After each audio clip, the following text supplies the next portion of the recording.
பேசலாமா? பத்திரிகை, காட்சி, சமூக ஊடக நண்பர்களுக்கு இனிய காலை வணக்கம். 2000 இல்ல இருக்கட்டும்.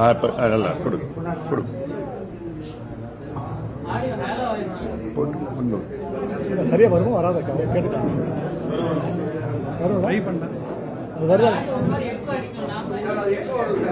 வணக்கம் வணக்கம். நல்லா இருக்கு. பத்திரிகை, காட்சி, சமூக ஊடக தோழர்களுக்கு இனிய காலை வணக்கம். 2026ஆம் ஆண்டு சட்டமன்ற தேர்தலுக்கான பாட்டாளி மக்கள் கட்சியின் தேர்தல் அறிக்கையை கட்சியின் தலைவர், இளம் போராளி மருத்துவர் அன்புமணி ராமதாஸ் அவர்கள் வெளியிட்டார். பாட்டாளி மக்கள் கட்சியின் தேர்தல் அறிக்கை குழுவின் தலைவராக என்னை பணியமர்த்தி இந்த பணியை செய்ய எனக்கு வாய்ப்பளித்த இளம் போராளி மருத்துவர் அன்புமணி ராமதாஸ் அவர்களுக்கு என்னுடைய நன்றியை முதலில் தெரிவித்துக் கொள்கிறேன். பாட்டாளி மக்கள் கட்சியின் தேர்தல் அறிக்கைகள் என்பவை அடுத்து வருகின்ற அரசாங்கங்களின் செயல் திட்டங்களாக இருந்திருக்கின்றன என்பதை வரலாறு காட்டியிருக்கிறது. நாங்கள் கூட்டணியில் இடம்பெற்று ஆட்சியில் இருந்தபோதும் எதிர்க்கட்சியில் இருந்தபோதும் கூட எங்கள் பாட்டாளி மக்கள் கட்சியுடைய தேர்தல் அறிக்கையில் சொல்லப்பட்ட வாக்குறுதிகளை நிறைவேற்றும்படி அரசை அழுத்தம் கொடுத்து போராடி நிறைவேற்ற வைத்திருக்கிறோம். ஆனால் இந்த தேர்தல் அறிக்கையை தயாரிக்கும் போது எங்களுக்கு மிகுந்த பொறுப்புணர்வு இருந்தது. என்றால் இது செயல்படுத்த வேண்டிய மக்களுக்கான செயல் திட்டம் என்ற பொறுப்புணர்வோடு இந்த அறிக்கை தயாரிக்கப்பட்டிருக்கிறது. இந்த அறிக்கைக்காக 80,000 பேரை அல்ல, தமிழ்நாட்டில் இருக்கிற அத்தனை கோடி மக்களுடைய மனங்களையும் அறிந்து புரிந்துதான் தயாரிக்கப்பட்டிருக்கிறது. 80,000 பேரிடம் நாங்கள் கருத்து கேட்டு அறிக்கையை தயாரித்தோம் என்று திமுக சொல்வது ஒரு முரண் நகை. என்ன, 5 ஆண்டு காலம் ஆட்சியில் இருந்த ஒரு கட்சி, 5 ஆண்டு காலம் அத்தனை சட்டமன்ற உறுப்பினர்கள் வாயிலாகவும் பல்லாயிரக்கணக்கான மனுக்களை பெற்றிருக்க ஒரு கட்சி, முதலமைச்சர்கள், அமைச்சர்கள் எத்தனை மனுவை பெற்றிருப்பார்கள், அத்தனையிலும் மக்கள் கருத்தையே அறிந்து கொள்ளாமல் காதுகளையும் கண்களையும் மூடியிருந்த ஒரு கட்சி கடைசியில் மக்களின் கருத்தை அறிந்து கொள்ள முயற்சி செய்கிறது என்பதே ஒரு முரண் நகைதான். ஆனால் பாட்டாளி மக்கள் கட்சி அப்படி அல்ல. நாங்கள் மக்களோடு இயங்குகிறோம் என்ற வகையில் மக்களின் கருத்துக்களை அறிந்து புரிந்து தமிழகத்தின் வளர்ச்சிக்கான ஒரு தொலைநோக்கு பார்வையோடு கூடிய ஒரு செயல் திட்டத்தை அளித்திருக்கிறோம். பாட்டாளி மக்கள் கட்சியின் அரசியல் கொள்கை என்பது சமூக ஜனநாயகம். அந்த அடிப்படையில் அரசின் கடமைகள் என்ன, இலவசம் என்பது என்ன, எது இலவசமாக தரப்பட வேண்டும் என்ற சமூக ஜனநாயக கொள்கையின் அடிப்படையில் இலவசங்களை முடிவு செய்திருக்கிறோம். வளர்ச்சிக்கான தொலைநோக்கு கொண்ட பல திட்டங்களை அறிவித்திருக்கிறோம். திராவிட முன்னேற்ற கழக அரசு செய்த பல தவறுகளை சரி செய்வது எப்படி, தமிழகத்தை மிகப்பெரிய நிதி நெருக்கடியில் வீழ்த்திய இந்த தவறுகளை எப்படி சரி செய்வது என்பதை கருத்தில் கொண்டிருக்கிறோம். தமிழகம் பாதுகாப்பற்ற ஒரு மாநிலமாக மாறியதை சரி செய்ய என்ன செய்ய வேண்டும் என்பதை சொல்லியிருக்கிறோம். வளர்ச்சி என்ற ஒரு பொய் பிம்பத்தை கட்டமைத்திருக்கிற அந்த திமுகவின் முகத்திரையை கிழிக்கிற அளவுக்கு எங்களுடைய அறிக்கை இருக்கும். அந்த அளவில் அந்த அறிக்கை குறித்து எங்கள் கட்சியின் தலைவர் சொல்வார். எங்கள் கட்சியின் தலைவர் இப்பொழுது அறிக்கையை வெளியிட்டிருக்கிறார்.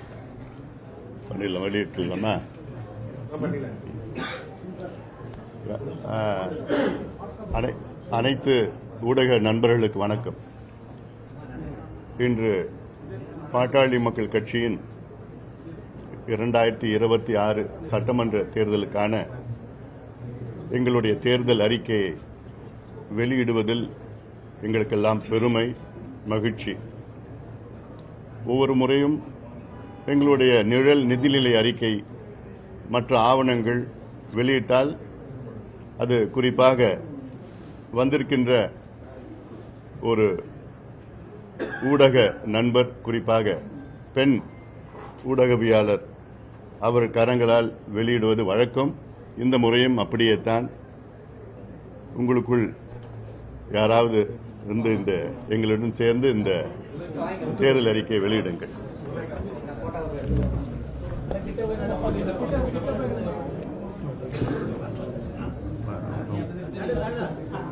அவங்க எப்படி வந்து அவங்க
இதுக்கு மேல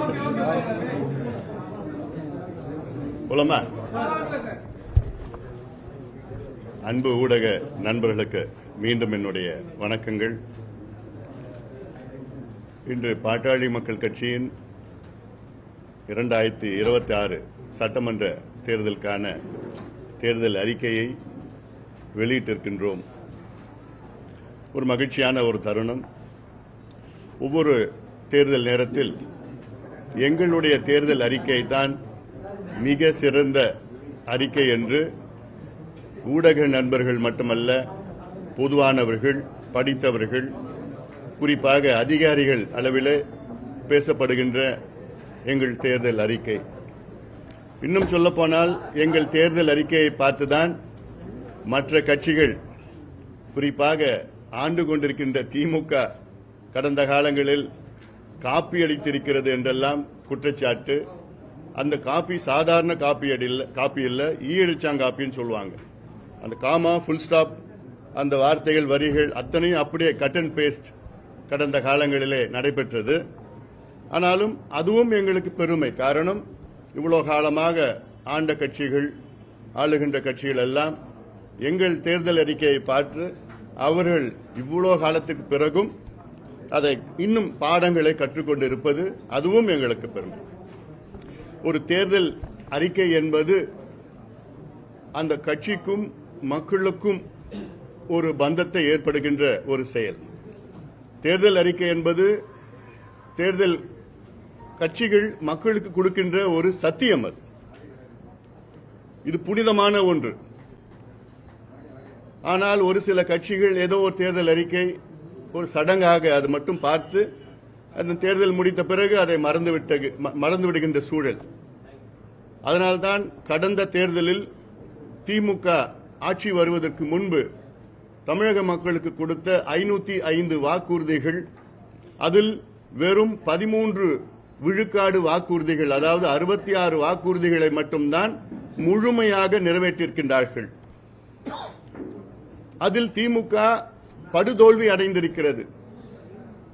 அதாவது தமிழ்நாட்டு மக்களுக்கு திமுக நம்பிக்கை துரோகம் செய்திருக்கிறது.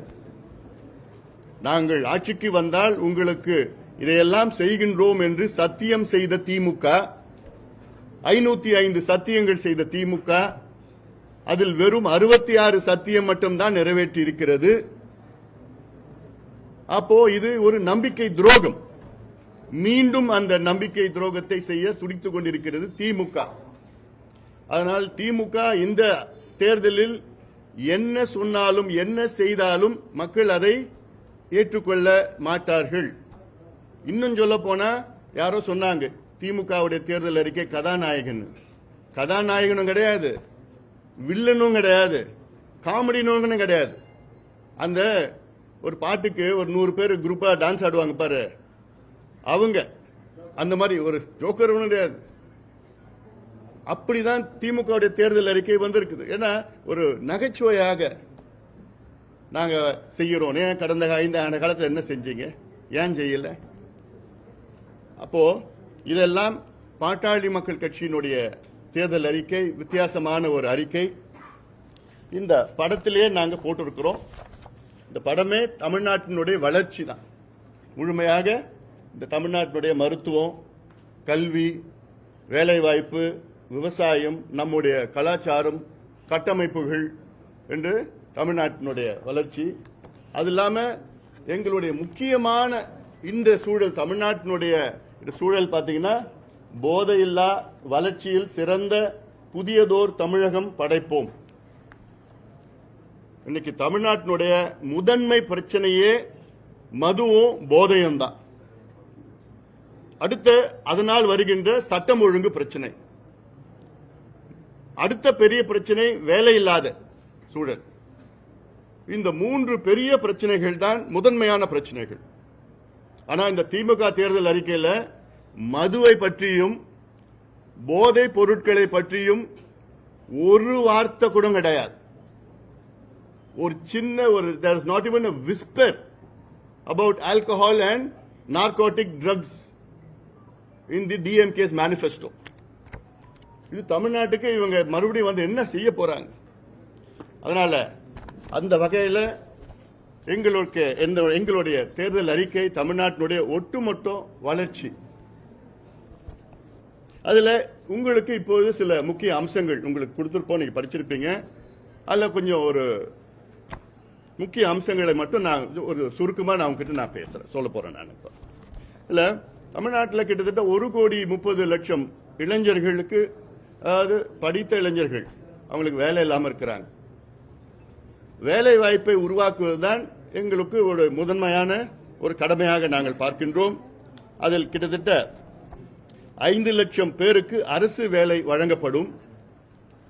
2026, 27, 27, 28 ஆகிய 2 ஆண்டுகளில் மட்டும் 2.5 லட்சம் பேருக்கு அரசு வேலை வழங்கப்படும். தமிழ்நாடு அரசு பணியாளர் தேர்வாணையம் மூலமாக கிராம நிர்வாக அலுவலர்கள் உள்ளிட்ட 4ஆம் தொகுதி பணிகளுக்கு 35,000 பேர் தேர்வு செய்யப்படுவார்கள். 2ஆம் தொகுதி பணிகளுக்கு 10,000 பேர். அரசு பள்ளிகளில் வகுப்புக்கு ஓர் ஆசிரியர் வீதம் நியமிக்கவும், காலியிடங்களை நிரப்பவும், அதாவது இன்னைக்கு 1 லட்சத்துக்கு கூடுதலான ஆசிரியர்கள் பணியிடங்கள் காலியாக இருக்கிறது. அதில் முதல் கட்டமாக இந்த ஆண்டில் 40,000 ஆசிரியர்களை நியமனம் செய்யப்படும்.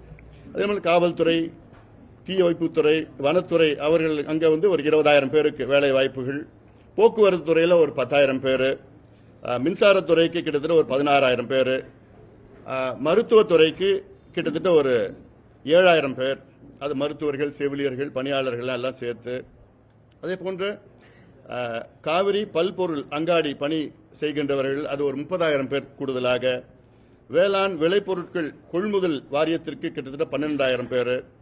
ஒவ்வொரு குடும்பத்திலும் குறைஞ்சபட்சம் ஒருவருக்கு ஒரு அரசு வேலை அல்ல தனியார் வேலை உறுதி செய்யப்படும் எங்கள் அறிக்கை மூலமாக.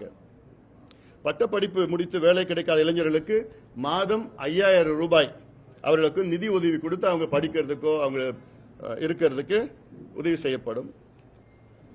மொத்தமா சொல்ல போனா பாட்டாளி மக்கள் கட்சி அறிக்கையில் 1 கோடி பேருக்கு வேலை வாய்ப்பு உருவாக்கப்படும்.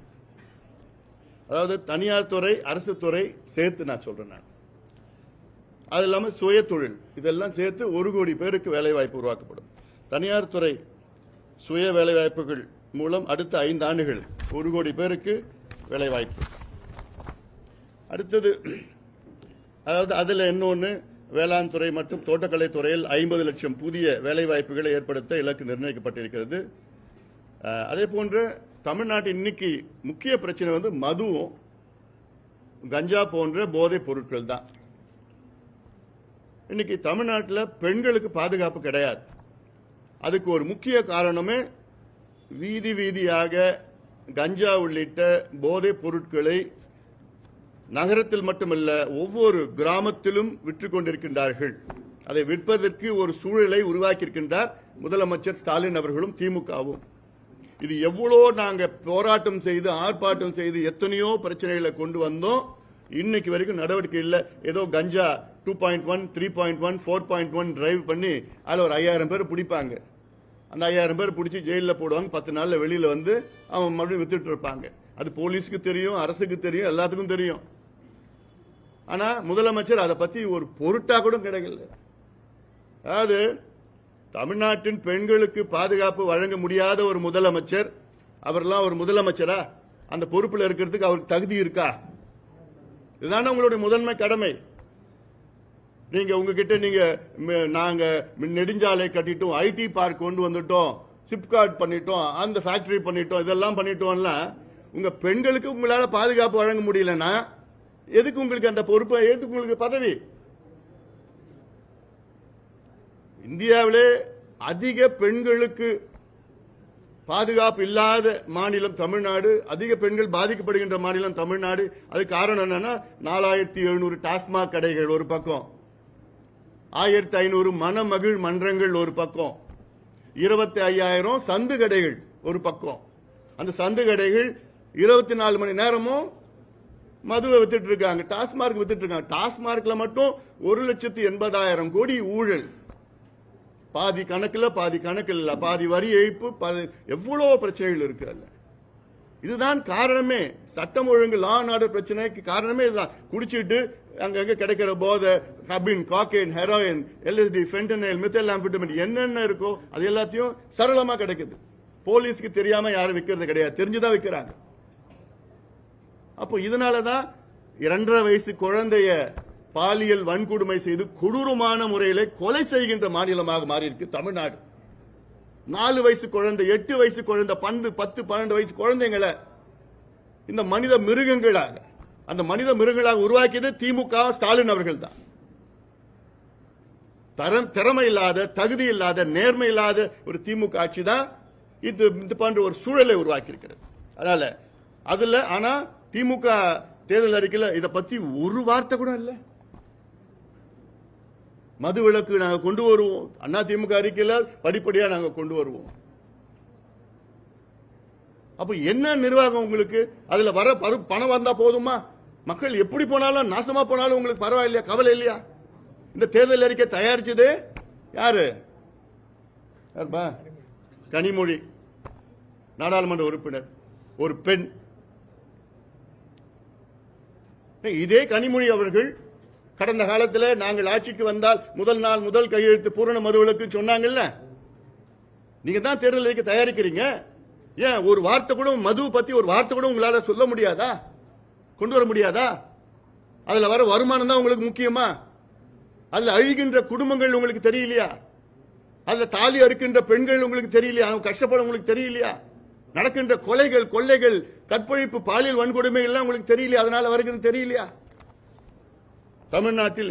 தமிழ்நாட்டில் பூரண மதுவிலக்கு நடைமுறைப்படுத்தப்படும். கஞ்சா உள்ளிட்ட போதைப் பொருட்கள் நடமாட்டத்தை ஒழிக்க கடுமையான நடவடிக்கைகள் மேற்கொள்ளப்படும். அதாவது வார் அகெயின்ஸ்ட் ட்ரக்ஸ். இந்த தமிழ்நாடு காவல்துறை போதைப்பொருள் தடுப்பு பிரிவு என்ற தனி பிரிவு ஏற்படுத்தப்படும். அதன் தலைவராக ஒரு டிஜிபி அளவில் அதிகாரியை நியமிக்கப்படுவார். ஏன்னா அதுக்கு குறைவான சரியா வராது. ஒரு டிஜிபி தலைமையில் போதைப்பொருள் ஒழிப்பு பிரிவு உருவாக்கப்படும். ஏன்னா இது அவ்வளோ சீரியஸான ஒரு பிரச்சனை அது. ஆனா அதை பத்தி ஒரு பொருட்டா கூட திமுக நினைக்கல. கஞ்சா உள்ளிட்ட போதைப்பொருள் வணிகத்தில் ஈடுபடுகின்ற குண்டர் சட்டத்தில் அடைக்கப்படுவார்கள். போதைப்பொருள் நடமாட்டம் குறித்து தகவல் தெரிவிக்க 987 என்ற கட்டணமில்லா தொலைபேசி எண் அறிமுக செய்யப்படும். அதாவது போதைப்பொருள் நடமாட்டம் மற்றும் கள்ள சாராயம் விற்கின்ற யாராவது வித்தாங்கன்னா அவங்க சம்பந்தமா தகவல் கொடுத்தா, தகவல் கொடுக்கிறவங்களுக்கு 10,000 ரூபாய் பரிசு வழங்கப்படும். அப்புறம் விவசாயம். திமுக ஆட்சியில் விவசாயம் வீழ்ச்சி அடைந்திருக்கிறது. அதாவது கடந்த ஆண்டு தமிழ்நாட்டுடைய வேளாண் துறை -1.8 வளர்ச்சி, மைனஸ் வளர்ச்சி. கடந்த முந்தைய ஆண்டு -3.6. ஆனா இவங்க எல்லாம் 5 ஆண்டுகள் ஆவரேஜா செஞ்சு நாங்க பிளஸ்ல இருக்குன்னு சொல்லிட்டு இருக்கிறாங்க. அது போய்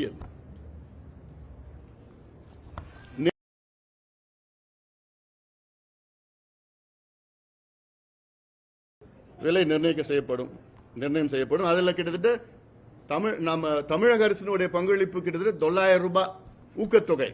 ஒரிசால 800 ரூபாய் கொடுக்கறாங்க, ஆந்திராவில் 500 ரூபாய் கொடுக்கறாங்க. தமிழ்நாட்டில் திமுக அரசுல 131 ரூபாய் கொடுத்திருக்கிறாங்க. கடந்த ஆண்டு அது 130 ரூபாய் இருந்தது. பெரிய மனசு பண்ணி 1 ரூபாய் அதிகமா படுத்தி 131 ரூபாய் கொடுத்திருக்கிறாங்க திமுக அரசு விவசாயிகளுக்கு. ஒரு டன் கரும்புக்கு 5000 ரூபாய் கொள்முதல் விலையாக நிர்ணயிக்கப்படும். அது இல்லாம நெல் முதல் எள் வரை அனைத்து விளைபொருட்களுக்கும், காய்கறிகள் மற்றும் பழங்களுக்கும் கொள்முதல் விலை நிர்ணயிக்கப்படும். There will be a minimum price rate. நெல்லிலிருந்து எள்ளு வரைக்கும், பழங்கள், காய்கறிகள் அத்தனைக்கும், விளைபொருட்கள் அத்தனைக்கும் ஒரு விலை நிர்ணயம் செய்யப்படும். தமிழ்நாடு வேளாண் துறை ஒவ்வொரு ஆண்டும் குறைந்தது 5 விழுக்காடு வளர்ச்சி அடைவதற்கு உறுதி செய்ய திட்டங்கள் வகுக்கப்படும். இடுபொருட்கள் மானியமாக ஒரு உழவருக்கு அதிகபட்சம் 30,000 ரூபாய், ஒவ்வொரு உழவருக்கும் 30,000 ரூபாய் மானியமாக வழங்கப்படும் இடுபொருட்களுக்கு. நிதிநிலை அறிக்கையின் மொத்த மதிப்பில் 25 விழுக்காடு வேளாண் சார்ந்த துறைகளுக்கு ஒதுக்கீடு செய்யப்படும். 25% of the budget will be allocated for agriculture and agro related works. பயிர்க்கடன் தள்ளுபடி செய்யப்படும். நியாய விலைக் கடைகளில் நாட்டு சர்க்கரை அட்டைக்கு 2 கிலோ நாட்டு சர்க்கரை வழங்கப்படும். கூட்டுறவு வங்கிகளில் உழவர்கள் பெற்ற குறுகிய கால மற்றும் மத்திய கால பயிர்க்கடன்கள் தள்ளுபடி செய்யப்படும். பொதுத்துறை வங்கிகளில் உழவர்கள் வாங்கிய 1 லட்சம் வரையிலான பயிர்க்கடன்கள் முழுமையாக தள்ளுபடி செய்யப்படும். பொதுத்துறை அதாவது வேளாண் சந்தை துறைக்கு புதிய அமைச்சகம் ஏற்படுத்தப்படும். அக்ரிகல்ச்சரல் மார்க்கெட்டிங் அதுக்கு ஒரு புதிய அமைச்சர் நியமனம் செய்யப்படுவார். அனைத்து மாவட்டங்களிலும் அங்கு அதிகம் விளையும் பொருட்களுக்கு மதிப்பு கூட்டும் வகையில் வேளாண் சிறப்பு பொருளாதார மண்டலம் ஸ்பெஷல் ஆக்ரோ எக்கனாமிக் ஜோன்ஸ் அங்க எந்தெந்த பொருட்கள் விளையுதோ அங்க. தஞ்சாவூரிலும் நெல்லையிலும் வேளாண் பல்கலைக்கழகம் அமைக்கப்படும். தருமபுரியில் தோட்டக்கலை பல்கலைக்கழகம் அமைக்கப்படும். தமிழ்நாட்டில் 2 மாவட்டங்களுக்கு ஒரு வேளாண் கல்லூரி அமைக்கப்படும். அப்புறம் வேளாண் பயன்பாட்டுகளுக்கு மின் இணைப்பு விண்ணப்பித்தவர்களுக்கு காத்திருக்கும் உழவர்கள் அனைவருக்கும் உடனடியாக மும்முனை மின்சாரம் இணைப்பு வழங்கப்படும். 125 நாள் ஊரக வேலை திட்டம் 150 நாட்களாக உயர்த்தப்படும். வேளாண் பணிகளுக்கும் இந்த திட்டம் விரிவாக்கம் செய்யப்படும். அக்ரிகல்ச்சர் ரிலேட்டட் ஒர்க் இது கொண்டு வரதுக்கு இதெல்லாம் நாங்கள் அழுத்தம் கொடுத்து வலியுறுத்துவனால வேளாண் பணியின் போது விஷப்பூச்சிகள் பாம்புகள் கடித்தால் நாங்கள் உயிரிழக்கும் உழவர்களுக்கு 10 லட்சம் ரூபாய் அரசு இழப்பீடு வழங்கப்படும்.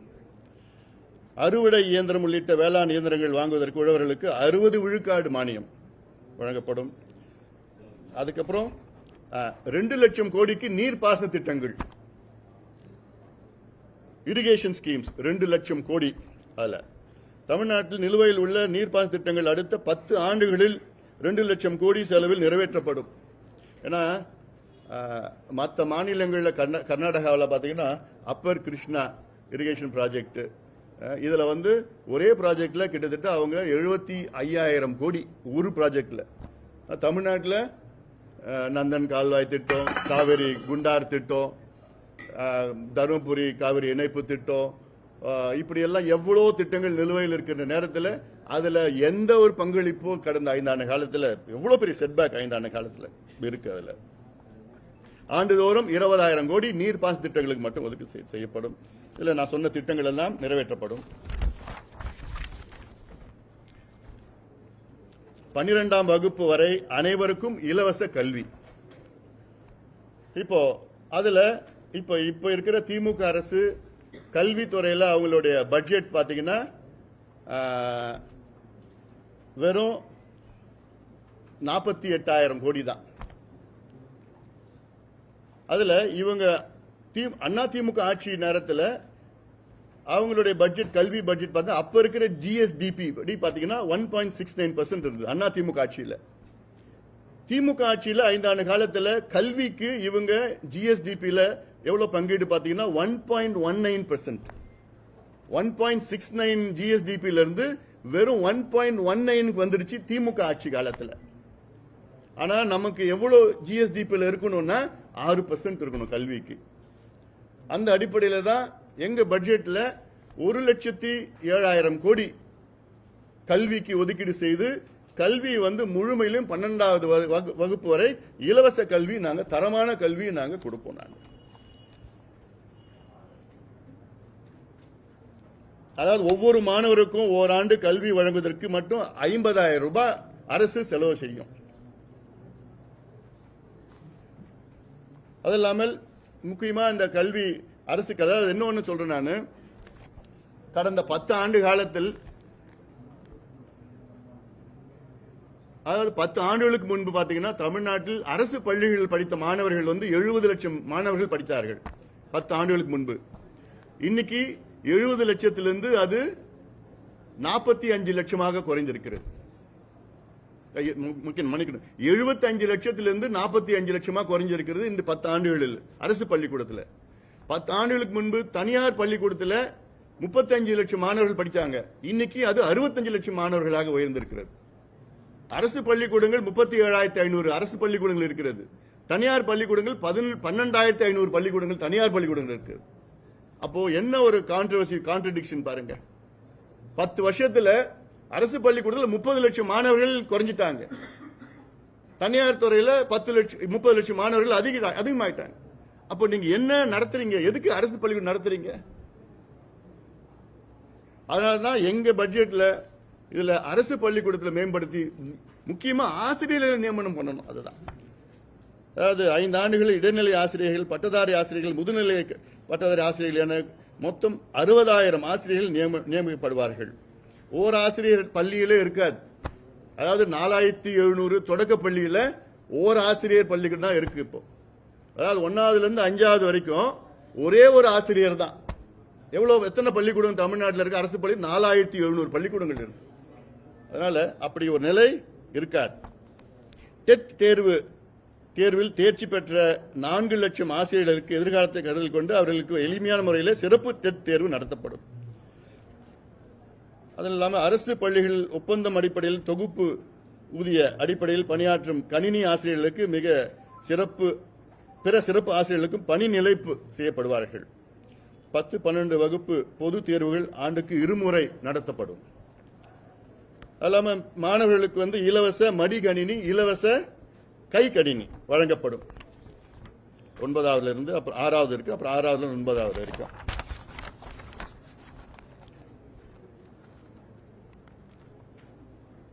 பட்ட படிப்புக்கு கல்வி கட்டணம் இல்லை.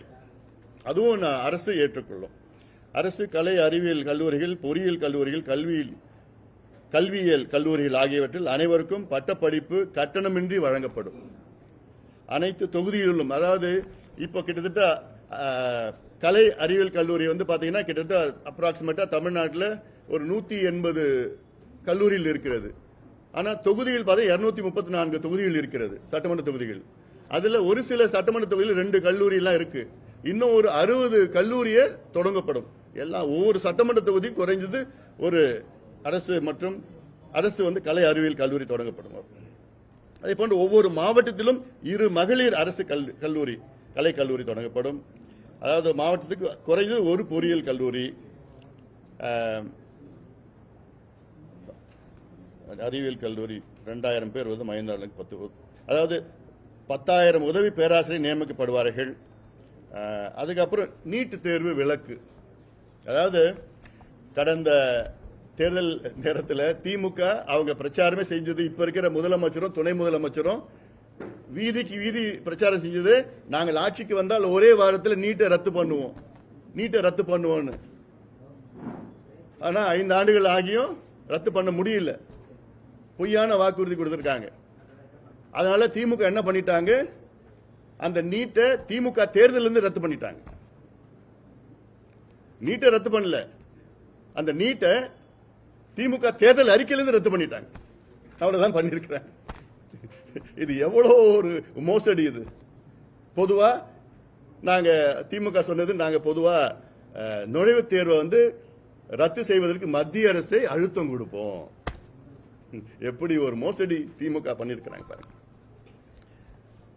நிச்சயமாக நீட் தேர்வு ரத்து செய்வதற்கு அனைத்து முயற்சிகளும் பாட்டாளி மக்கள் கட்சி எடுக்கும். சட்ட போராட்டம், அரசியல் போராட்டம், மத்திய அரசை வலியுறுத்தி, அதாவது தமிழ்நாட்டுக்கு ஒரு விலக்கு அளிக்கின்ற ஒரு சூழலை நாங்கள் ஏற்படுத்துவோம். அது இல்லாம செயற்கை அறிவுத்திறன் பல்கலைக்கழகம், சென்னையில் செயற்கை அறிவுத்திறன் பல்கலைக்கழகம், ஆர்டிபிஷியல் இன்டெலிஜென்ஸ் ஏஐ யூனிவர்சிட்டி சென்னையில் தொடங்கப்படும். கோவையில் திறன் பல்கலைக்கழகம், ஸ்கில் யூனிவர்சிட்டி கோவையில், சென்னை பல்கலைக்கழகம், அண்ணா பல்கலைக்கழகம் திறன் சார் அறிவு மையங்கள், சென்டர் ஆஃப் எக்ஸலன்ஸ். இது அண்ணா பல்கலைக்கழகம் மட்டுமில்லை, அதே போன்ற மருத்துவ துறையிலையும் இப்போ மெட்ராஸ் மெடிக்கல் காலேஜ் இருக்கு, அது ஒரு சென்டர் ஆஃப் எக்ஸலன்ஸ் அப்படின்னு சொல்லிட்டு முதலீடு செய்து அதில் பண்ணுவோம். தமிழ்நாட்டில் 7 புதிய அரசு மருத்துவ கல்லூரிகள் தொடங்கப்படும். ஏன்னா இப்ப 7 மாவட்டத்தில் மருத்துவ கல்லூரிகள் இல்லை, 6 மாவட்டத்தில் இல்லை. கடலூர்ல கூடுதலாக ஒன்று தொடங்கப்படும். 2வது இந்த அதாவது எவ்வளவு மோசடினா, 5 ஆண்டு காலத்தில் திமுக ஒரே ஒரு மருத்துவ கல்லூரி கூட தொடங்கல. 5 ஆண்டு காலத்தில் திமுக ஒரே ஒரு எம்பிபிஎஸ் இடம் கூட உயர்த்தல. மருத்துவத்துறை நீங்க நேற்று கூட பார்த்திருப்பீங்க, ஓமந்தூர் மெடிக்கல் காலேஜில் நடந்த சம்பவம் நீங்கள் பார்த்துருப்பீங்க. நேற்று கூட ஒரு குழந்தை இறந்ததுக்கு அதெல்லாம் நிறைய பிரச்சனை சம்பந்த பிரச்சனைலாம் பெற்றோர்கள்லாம் அடித்து காவல்துறை அடித்த காட்சியெல்லாம் நம்ம பார்த்தோம். நம்ம அதே போன்று அரசு மருத்துவ கல்லூரியில் மற்றும் மாவட்ட தலைமை மருத்துவமனையில் முதியோர் சிகிச்சை பிரிவு உருவாக்கப்படும். இதெல்லாம நான் ரொம்ப இப்போ எக்ஸ்பிளைன் பண்ண வேண்டாம், எல்லாம் இன்னும் டீட்டெயிலாக இருக்கு. ஒவ்வொரு அதிலும் கார்டியாலஜி, நெஃப்ராலஜி, நியூராலஜி, யூராலஜி எல்லாமே சூப்பர் ஸ்பெஷாலிட்டி அந்தந்த மாவட்டத்தில் அந்தந்த பிரிவு உருவாக்கப்படும். ஏன்னா இது ஒரு முக்கியமானது. ஏன்னா இன்னைக்கு ஒவ்வொரு வீட்லையும் அதிகமாக கடன் வாங்குவது எதற்குன்னா மருத்துவ செலவுக்கு தான். அது குறைக்கணும்னா எல்லா ஃபெசிலிட்டிஸும் எல்லா கவர்மெண்ட் காலேஜ்லயும் கவர்மெண்ட் ஹாஸ்பிட்டல்ஸ்லயும் இருக்கணும். அதனால அது ஒண்ணு. அனைவருக்கும் தரமான இலவச மருத்துவம், ரெண்டுமே இலவசம் நாங்க கொடுக்க போறோம். இலவச கல்வியும் கொடுக்க போறோம், இலவச மருத்துவமும் நாங்க தரமான மருத்துவம் இலவசமா நாங்க கொடுக்க போறோம். அதே போன்று அதற்கு பட்ஜெட்ல இப்ப இன்னைக்கு பாத்தீங்கன்னா திமுக மருத்துவத்துறைக்கு வெறும் ஐ திங்க் 19,000 22,000 கோடி தான் பட்ஜெட் ஒதுக்கி இருக்கிறாங்க. ஆனா எங்கள நாங்க 1,10,000 கோடி ஒதுக்கீடு செய்து இலவச மருத்துவம் நாங்கள் அனைவருக்கும் நாங்கள் வழங்குவோம். அதே போன்ற 1,00,000 ஆஷாக்களை நியமனம் செய்வோம். ஆஷாக்கள் என்றால் அக்ரிடேட்டட் சோஷியல் ஹெல்த் ஆக்டிவிஸ்ட், அங்கீகரிக்கப்பட்ட சமூக சுகாதார செவிலியர்கள். இந்தியாவில் கிட்டத்தட்ட 8,00,000 ஆஷாக்கள் இருக்கின்றார்கள். அதாவது வட மாநிலங்கள்ல அதிகமா இருக்கிறாங்க. தமிழ்நாட்டில் அப்போ ஒரு பாலிசி எடுத்தாங்க வேண்டாம், ஆனா இன்னைக்கு அந்த பாலிசி மாத்தி ஆஷாக்கள் 1,00,000 ஆஷாக்கள். ஏன்னா தமிழ்நாட்டில் கிட்டத்தட்ட ஒரு குக்கிராமங்கள் எல்லாம் சேர்ந்து கிட்டத்தட்ட 70,000, சாதாரண கிராமங்கள் 45,000 கிராமங்கள் இருக்கு.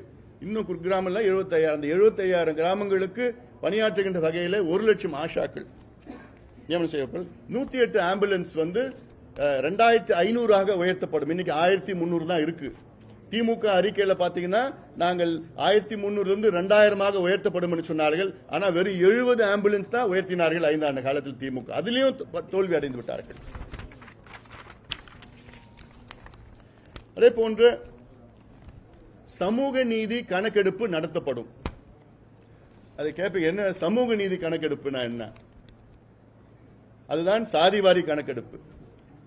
இப்ப நாங்க சில பேருக்கு அந்த சாதின்னு அந்த பேரை பிடிக்கல, அதனாலதான் இப்போ சமூக நீதி கணக்கெடுப்பு நடத்தப்படும் இதை நாங்க வலியுறுத்துறோம். இப்போ பிராக்கெட்ல சாதிவாரி கணக்கெடுப்பு.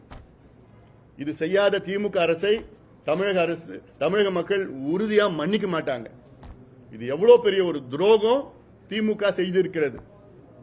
இந்தியாவில் 7 மாநிலங்கள்ல சமூக நீதி கணக்கெடுப்பு என்கின்ற சாதிவாரி கணக்கெடுப்பு நடத்தி எவ்வளவு நன்மைகள் வந்திருக்கிறது, எவ்வளவு நலத்திட்டங்கள் கொடுத்திருக்கிறாங்க, எவ்வளவு இடஒதுக்கீடுகள் வழங்கியிருக்கிறார்கள், எவ்வளவு உள்ஒதுக்கீடு கொடுத்திருக்கிறாங்க. இன்னைக்கு அவசியமானது உள்ஒதுக்கீடு. எத்தனையோ மக்களுக்கு உள்ஒதுக்கீடு வேண்டும். குறிப்பாக பட்டியலின மக்களுக்கு உள்ஒதுக்கீடு அவசியம். கர்நாடகாவில் சாதிவாரி கணக்கெடுப்பு நடத்தி பட்டியலின மக்களுக்கு 17 விழுக்காடு பட்டியலின மக்களுக்கு முன்பு 17 மட்டும்தான் இருந்தது. இன்னைக்கு அது 6, 5, 6 3 பிரிவா உள்ஒதுக்கீடு வழங்கி இல்லாதவர்களுக்கு கிடைக்க செய்திருக்கிறது கர்நாடக அரசு. இது மிக மிக சோசியல் ஜஸ்டிஸ்னா இதான் அடித்தளம். ஆனால் சமூக நீதி என்று பேசியே சமூக நீதியை குழி தோண்டி, அதாவது நான் 20 அடின்னு சொன்னேன், 100 அடி ஆழம் குழி தோண்டி புதைத்த திமுகவை தமிழக மக்கள் மன்னிக்கவே மாட்டாங்க. அதிகாரம் இருந்து, ஆட்சி இருந்து, நிதி இருந்து, எல்லாமே இருந்தும், கையில் சட்டம் இருந்து, எல்லாம் இருந்தும் நான் பண்ண மாட்டேன் அப்படின்னு பிளேட்டண்டா பொய்ய சொல்லி சட்டமன்றத்தில் எனக்கு அதிகாரம் இல்லை என்று சொன்ன முதலமைச்சர் ஸ்டாலின் அவர்களை நிச்சயமா மன்னிக்க மாட்டாங்க. இது மிகப்பெரிய மோசடி. அதே போன்ற இதுல உச்ச நீதிமன்றம் தீர்ப்பு வழங்கி 4 ஆண்டுகள் ஆகியும் வன்னியர்களுக்கு உள்ஒதுக்கீடு வழங்காத திமுக அரசை இந்த சமுதாய மக்கள் உறுதியாக மன்னிக்க மாட்டார்கள். இது மிகப்பெரிய ஒரு துரோகமா நான் பார்க்கிறேன். இது ஏதோ ஒரு ஜாதி பிரச்சனை, சமுதாய பிரச்சனை கிடையாது. இது சமூக நீதிக்கு துரோகம் செய்திருக்கு திமுக. உச்சநீதிமன்றம் தீர்ப்பு வழங்கி 4 ஆண்டுகள் முன்பு 4 ஆண்டு காலமா நாங்க செய்யறோம் நம்ப வச்சு மெதுவா கழுத்தறுத்தாங்க திமுக. நம்பிக்கை துரோகம், கழுத்தறுத்து நம்பிக்கை துரோகம் செய்த திமுக ஒட்டுமொத்த இந்த சமுதாயமும் எதிரி. அது நிச்சயமா மன்னிக்க மாட்டாங்க. அதே போன்ற யாதவர்கள், முத்திரையர்கள், விஸ்வகர்மா மக்கள் உள்ளிட்ட பிற்படுத்தப்பட்ட வகுப்பினரின் கோரிக்கையை ஏற்று அவர்களுக்கு உள் ஒதுக்கீடு வழங்க வகை செய்யப்படும். நாவிதர், வண்ணார், பருவதகுலம், ஒட்டர், வளையர், அம்பலக்காரர், குறும்பர், குயவர், வேட்டுவ கவுண்டர், ஊராளி கவுண்டர் ஆகிய 10 சமுதாயங்களையும் கொண்ட தனி இடஒதுக்கீடு பிரிவு ஏற்படுத்தப்பட்டு அவர்களுக்கு தனி இடஒதுக்கீடு வழங்கப்படும். மிகவும் பிற்படுத்தப்பட்ட வகுப்புகளில் உள்ள பிற சமூகங்களுக்கு கோரிக்கையின் அடிப்படையில் உள்ஒதுக்கீடு தொகுப்பு ஒதுக்கீடு வழங்கப்படும்.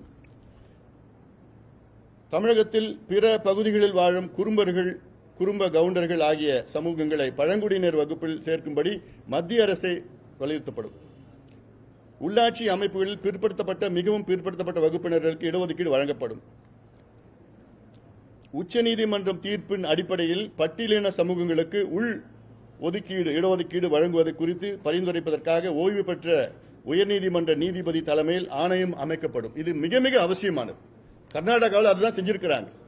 ஆனா பட்டியலின மக்கள் வாக்குகளோ வன்னியர் வாக்குகளோ பெற்று ஆட்சிக்கு வந்த திமுக இந்த இரு சமூகங்களுக்கு எதுவுமே செய்யல. துரோகத்தை தவிர அவர் எதுவுமே செய்யல. கிறிஸ்தவ வன்னியர்களுக்கு மிகவும் பிற்படுத்தப்பட்ட வகுப்பினருக்கான இடஒதுக்கீடு வழங்க நடவடிக்கை எடுக்கப்படும். கிறிஸ்துவ மதத்திற்கு மாறிய ஆந்திர மாநிலத்தை பின்பற்றி தமிழ்நாட்டில் மிகவும் பிற்படுத்தப்பட்ட வகுப்பில் உள்ள சமூகங்களின் 30,000க்கு கூடுதலான மக்கள் தொகை கொண்ட அனைத்து சாதிகளுக்கும் தனித்தனியாக நல வாரியங்கள் அமைக்கப்படும். தமிழ்நாட்டில் உள்ள தனியார் நிறுவனங்களில் 80 விழுக்காடு பணியிடங்கள் தமிழக இளைஞர்களை கொண்டு நிரப்பப்பட வேண்டும் என்பதை கட்டாயமாக ஒரு புதிய சட்டத்தை கொண்டு வருவோம். இதைத்தான் திமுக கடந்த தேர்தல் அறிக்கையில் நாங்கள் ஆட்சிக்கு வந்தவுடன் தனியார் நிறுவனங்களில் 75 விழுக்காடு அங்கே வேலை வாய்ப்புகளை தமிழ்நாட்டை சார்ந்த இளைஞர்களுக்கு வழங்கப்படும் என்று சட்டத்தை கொண்டு வருவோம் என்று பொய்யை சொல்லி ஏமாற்றிய திமுக இந்த தேர்தல் அறிக்கை அதை பத்தி ஒரு மூச்சு கூட கிடையாது. அப்போ என்னதான் ஏமாத்துறீங்க? 505 வாக்குறுதிகள் கொடுத்தீங்க கடந்த தேர்தலில் திமுக, அதுல வெறும் 66 தான். இந்த தேர்தல் அறிக்கையில் அதுல ஒரு 300 தேர்தல் வாக்குறுதியில இதுலயும் கொண்டு வரல. இப்ப கொண்டு வந்த தேர்தல் அறிக்கையில கடந்த முறை கொண்டு வந்த 63 வாக்குறுதிகளை இதுல கொண்டு வந்திருக்காங்க மறுபடியும் திமுக.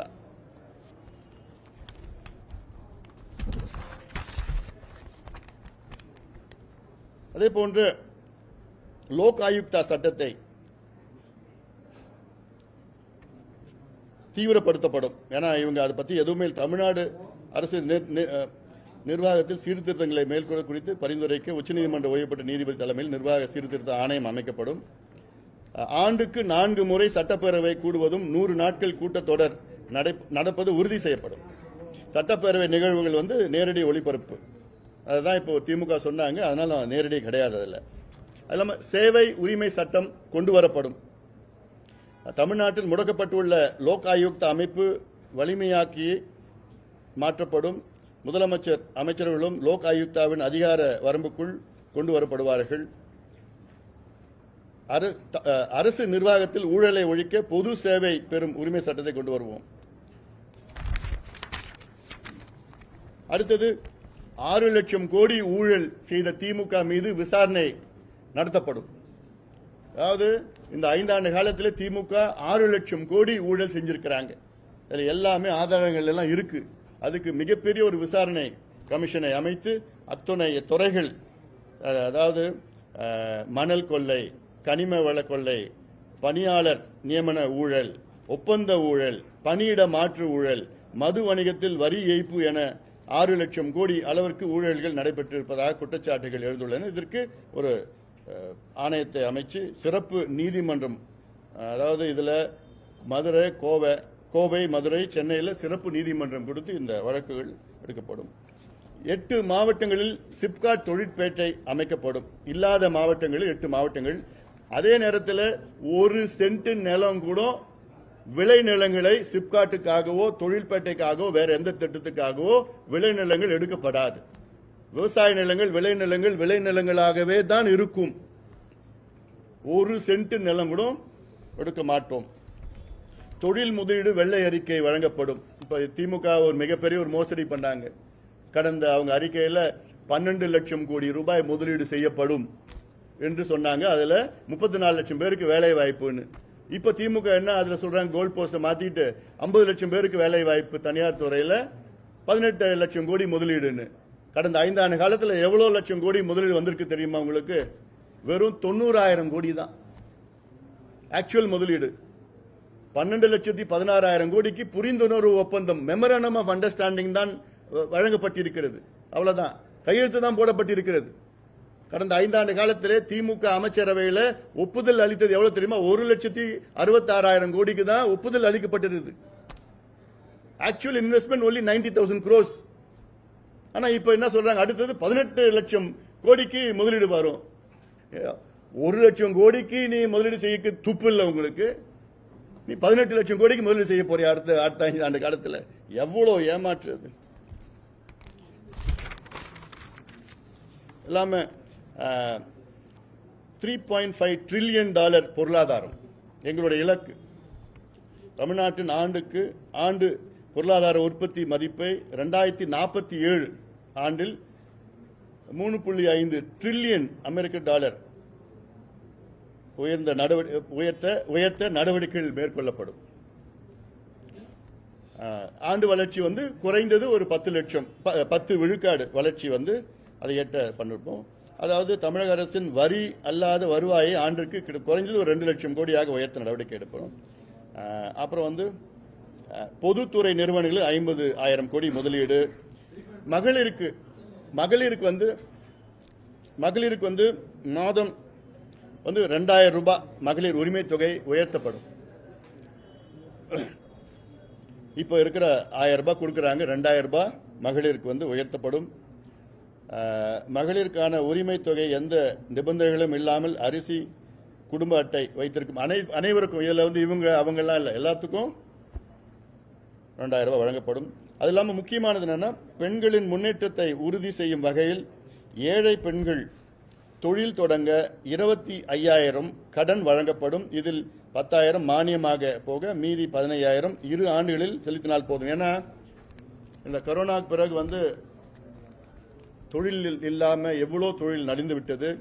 இப்ப ஒரு சிறு தொழில் ஒரு 25,000 ரூபாய் ஒரு பெண்ணுகிட்ட கொடுத்தீங்கன்னா அவங்க ஒரு சாலை ஓரத்தில் ஒரு சின்ன கடை போடுவாங்க, அதுல வருமானம் வரும். அவங்களுக்கு ஒரு சுயமரியாதையோட வாழலாம். அதுல முடிச்சிடறேன் அவசரப்படாதீங்க. இதுதான் சொன்னா இன்னும் 1.5 மணி நேரம் ஆகும். அவ்வளோ திட்டங்கள் இருக்கு. எங்களுக்கு பாதி திமுக அறிக்கையில் வந்திருக்கோம், அதனாலதான் லேட்டா திட்டமிட்டு தான் வெளியிட்டு இருக்கேன். அதாவது இப்ப இருக்கிற நான் சொன்ன தொடக்கத்தில் சொல்லியிருக்கிறேன், மகளிருக்கு பாதுகாப்பு, பெண்களுக்கு பாதுகாப்பு, இதுதான் மிக மிக முக்கியமான பிரச்சனை. என்ன பொறுத்த வரைக்கும் women safety is the number 1 problem in Tamil Nadu. Women and children safety. இதுல மகளிர் பாதுகாப்பை உறுதி செய்வதற்கான கல்வி நிலையங்கள், அரசு மற்றும் தனியார் அலுவலகங்கள் அமைந்துள்ள பகுதிகளிலும் ஆள் நடமாட்டம் இல்லாத இடங்களிலும் வலிமையான கண்காணிப்பு கேமரா கட்டமைப்பு, சிசிடிவி எல்லாம் இந்த பகுதியில் எல்லாம் சிசிடிவி ஒன்று. அது இல்லாமல் சமூக விரோதிகள் பெண்களுக்கு எதிரான குற்றங்கள் செய்ய வாய்ப்புகள் இடங்களில் சாதாரண உடையில் ஆண் பெண் காவலர்கள் மறைந்திருந்து கண்காணிக்கப்படுவார்கள். பெண்களுக்கு திருமண வயதை 21ஆக உயர்த்தும்படி மத்திய அரசை நாங்கள் வலியுறுத்துவோம். இது முக்கியமான ஒரு சோசியல் இஷ்யூ. இதுக்குள்ள நான் போக விரும்பல. நான் இதை பத்தி பேசணும்னா 1/2 மணி நேரம் ஆகும். அது இல்லாமல் தமிழகத்தில் கல்வி மற்றும் வேலைவாய்ப்பில் திருநங்கையர்களுக்கு 1 விழுக்காடு தனி இடஒதுக்கீடு வழங்கப்படும். அது இல்லாமல் இப்போ ஒரு புது ஸ்கீம் நாங்கள் கொண்டு வருவோம். ஏழை தொழிலாளர்களின் நலன் கருதி ரூபாய் 10க்கு சோறு, சாம்பார், ரசம், தயிர், கூட்டு, பொரியல், ஊறுகாயுடன் நிறைவான மதிய உணவு வழங்கப்படும். 10 ரூபாய்க்கு. இலவசம் இல்லை, 10 ரூபாய்க்கு. இல்லை, ஞாயிற்றுக்கிழமை அன்னைக்கு அசைவம் 25 ரூபாய்க்கு. நியாய விலை கடைகளில் ஒரு குடும்பத்திற்கும் 1 கிலோ கடலை எண்ணெய். தோரம்பருப்பு, இப்ப நியாய விலை கடையில் தோரம்பருப்பு மட்டும்தான் கொடுத்துட்டு இருக்காங்க. அது கூடுதலாக உளுத்தம் பருப்பும் 1 கிலோ வழங்கப்படும். அதாவது அரசு ஊழியர்களின் பங்களிப்பில்லா ஓய்வூதிய திட்டம், அரசு ஊழியர்களுக்கு பழைய ஓய்வூதிய திட்டம் கொண்டு வரப்படும். இந்த ஓய்வூதிய திட்டத்திற்கான அரசு ஊழியர்கள் எவரும் பங்களிப்பு தொகை செலுத்த அவசியம் கிடையாது. 8ஆம் ஊதிய குழு அதன் அறிக்கை தாக்கல் செய்தவுடன் அதன் பரிந்துரைகள் தமிழ்நாட்டில் செயல்படுத்தப்படும். அதன் அடிப்படையிலே 2026 ஜனவரி 1ஆம் தேதி முதல் தமிழக அரசு ஊழியர்கள் மற்றும் ஆசிரியர்கள் ஊதிய உயர்வு வழங்கப்படும். இது சம்பந்தமா பல திட்டங்கள் வச்சிருக்கிறோம். இது வந்து இப்ப நல்லா விரிவா சொல்ல முடியல. அது அரசு ஊழியர்கள் அத்தனை பேரும் இதெல்லாம் படிச்சுக்குங்க. இது வந்து மிக மிக முக்கியமானது. இது அவசியமாக நாங்கள் எல்லாம் வரவேற்றுவோம். அதாவது அரசாணை எண் 243 ரத்து செய்யப்படும். மொத்தம் எவ்வளோ பல திட்டங்கள் அரசு ஊழியர்களுக்கு வச்சிருக்கிறோம். அது இல்லாமல் அமைப்பு சாரா தொழிலாளருக்கு எவ்வளோ திட்டங்கள் வச்சிருக்கிறோம்.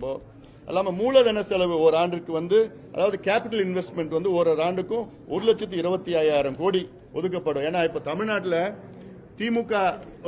திமுக ஆட்சிக்கு வந்து 5 ஆண்டு காலத்தில் தமிழ்நாட்டினுடைய நேரடி கடன் நிர்வாக கடன் மட்டும் பாத்தீங்கன்னா இன்னைக்கு கிட்டத்தட்ட 4,96,000 கோடி. திமுக ஆட்சி வருவதற்கு முன்பு ஒட்டுமொத்தம் தமிழகத்தினுடைய நேரடி கடன் வந்து 4,56,000 கோடியா இருந்தது. அதாவது 4,56,000 கோடி என்பது கிட்டத்தட்ட 74 ஆண்டுகள் சுதந்திரம் அடைந்து 74 ஆண்டுகள் வந்து 4,56,000 கோடியா இருந்தது. அதாவது 2021 வரை. இந்த 5 ஆண்டுகளில் திமுக அரசு ஆட்சிக்கு வந்து அதை கூடுதலாக 4,96,000 கோடி, கிட்டத்தட்ட 5 லட்சம் கோடி கடனை வாங்கியிருக்கு. இது ஒரு நிர்வாகமா? கடனை வாங்கி நீங்க இலவசம் கொடுக்கறதோ, கடனை வாங்கி நீங்க பணம் கொடுக்கறதோ ஒரு நிர்வாகமா? இதெல்லாம்